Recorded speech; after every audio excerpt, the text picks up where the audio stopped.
මේ දැක්වෙන්නේ වායු සම්බන්ධ නියම.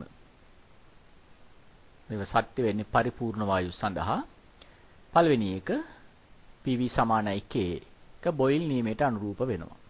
මේ හැම එකකම P පීඩනය, V පරිමාව, T නිරපේක්ෂ උෂ්ණත්වය. K කියන නියතය මේ අවස්ථාවවලදී එකිනෙකට වෙනස්.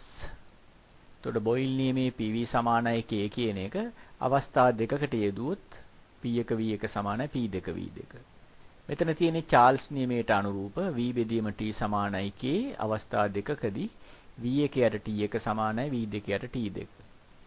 3 පීඩන නියමයේ වශයෙන් හඳුන්වනවා P බෙදීම T සමානයි K අවස්ථා දෙකකදී P1 යට T1 සමානයි P2 යට T2.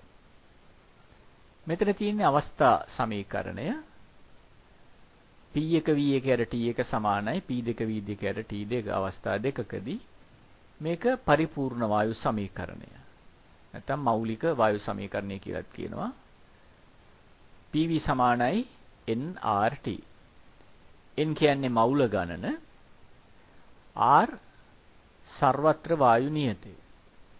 පරිපූර්ණ වායු නියතය කියලාත් කියනවා. ඒකකයේ වෙන්නේ මවුලයට, කෙල්විනයට, ජූල්. ආසන්න වශයෙන් 8.2ක් හෝ 8.3ක් විතර ගන්න පුළුවන්. අවශ්‍ය විට ඒක දෙනවා.